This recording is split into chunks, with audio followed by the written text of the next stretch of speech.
Hi అండి, ఈ వీడియోలో మనం 3 విషయాలు అయితే తెలుసుకున్నాము. ఎయిర్‌పోర్ట్ లాంజ్ యాక్సెస్ సిస్టమ్ అయితే చేంజ్ అయింది కదా! కొత్త వెబ్‌సైట్ యూజ్ చేసి లాంజ్ యాక్సెస్ ఎలా ప్రీ బుక్ చేసుకోవాలనేది తెలుసుకుందాము.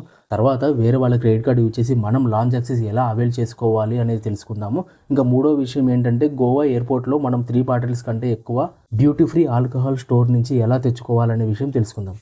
రే మామా ఏమో నువ్వు నాతో కామెడీ గిమిడీ చేయట్లేదుగా. ముందుగా అయితే ఈ ఛానల్ని సబ్స్క్రైబ్ చేయండి. గోవాలో చీప్గా ఆల్కహాల్ ఎక్కడ దొరుకుతుంది అనే విషయంపై ఆల్రెడీ ఒక వీడియో అయితే చేశాను, అది కింద ఉంటుంది. ఇన్ కేస్ అది చూడకపోతే చూడండి. ముందుగా అయితే ఈ ఎల్ఎంఎస్ వెబ్సైట్ యూజ్ చేసుకొని airport lounge access pre book ఎలా చేసుకోవాలనే విషయం తెలుసుకుందాం. ముందుగా మనం ఇక్కడ చూపిస్తున్న వెబ్సైట్లోకి లాగిన్ అయ్యాక హోమ్ పేజ్ ఇలా వస్తుంది.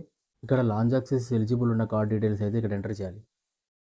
కార్డు పైన ఉండే నేమ్ ఎగ్జాక్ట్గా మనము అప్డేట్ చేయాల్సిన అవసరం లేదు. దీన్ని బేస్ చేసుకొని correct person lounge access utilize చేసుకుంటున్నాడా లేదా అనేది అక్కడ లాంజ్లో మనం డైరెక్ట్గా వెళ్ళినప్పుడు అక్కడ వెరిఫై చేస్తారు. ఇక్కడ సపోజ్ ఈ కార్డు వేరే వాళ్ళది, ఈ వేరే వాళ్ళ కార్డ్ నేమ్ వేరే నేమ్ ఉంటుంది. కానీ ఇక్కడ నేను యూటిలైజ్ చేసుకోవాలి కాబట్టి ఇక్కడ వాళ్ళ పేరు కాకుండా నేను నా పేరు పెడతాను. ఎందుకంటే బోర్డింగ్ పాస్లో కూడా నా పేరే ఉంటుంది, అతని పేరు ఉండదు.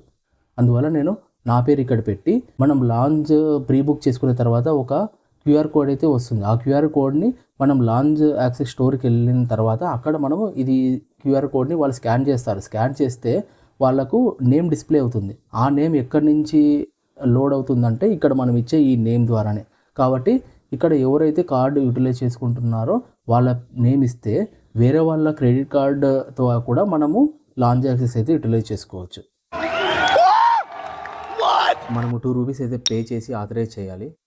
ఇక్కడ డిఫరెంట్ లొకేషన్స్ అయితే చూపిస్తాయి. నేనైతే ప్రజెంట్ హైదరాబాద్ అయితే సెలెక్ట్ చేస్తున్నాను. హైదరాబాద్లో మనకు 2 లాంజెస్ అయితే ఉన్నాయి, డొమెస్టిక్ ఒకటి, ఇంటర్నేషనల్ ఒకటి. నేనైతే డొమెస్టిక్ సెలెక్ట్ చేశాను. ఇక్కడ బుక్ లాంజ్ కొట్టేసి మన కార్డ్ యాడ్ చేసాం కదా, ఆ కార్డ్ స్పెసిఫిక్గా ఆ కార్డ్ సెలెక్ట్ చేసుకొని ఇక్కడ మన ఫ్లైట్ నెంబర్, పిఎన్ఆర్ నెంబర్, ఆర్ఎల్స్ బోర్డింగ్ పాస్ స్కాన్ చేసి ఇంకా ఎవరైనా గెస్ట్ ఏమైనా ఉంటే గెస్ట్ మనకు మనీ ఛార్జ్ అవుతుంది. ఆ మనీ పే చేసి మనము గెస్ట్ యాడ్ చేసుకొని తర్వాత క్యూఆర్ కోడ్ అయితే జనరేట్ అవుతుంది, అంతే. గోవాలో మనకు 2 ఎయిర్పోర్ట్లు ఉన్నాయి కదా, 2 ఎయిర్పోర్ట్లలో మనకు డ్యూటీ ఫ్రీ ఆల్కహాల్ స్టోర్ అయితే ఉన్నాయి. అక్కడ కూడా 3 బాటిల్స్ మన బోర్డింగ్ పాస్ స్కాన్ చేసి వాళ్ళు మనకు 3 బాటిల్స్ అయితే ఇస్తారు. ఒక బిల్ పేమెంట్కి 3 బాటిల్స్ మనం తీసుకెళ్ళచ్చు కౌంటర్ దగ్గరికి. అప్పుడు వాళ్ళు మన బోర్డింగ్ పాస్ అడుగుతారు. మీరు ఎన్నిసార్లు వెళ్ళినా కూడా మీరు 3 బాటిల్స్ అయితే తీసుకోవచ్చు. సో ఈ ఇన్ఫర్మేషన్ మీకు వాల్యుబుల్ అనిపిస్తే ఈ వీడియోని లైక్ చేయండి, ఛానల్ని సబ్స్క్రైబ్ చేయండి, మీ ఫ్రెండ్స్ అండ్ ఫ్యామిలీ మెంబర్స్కి ఈ వీడియోని షేర్ చేయండి.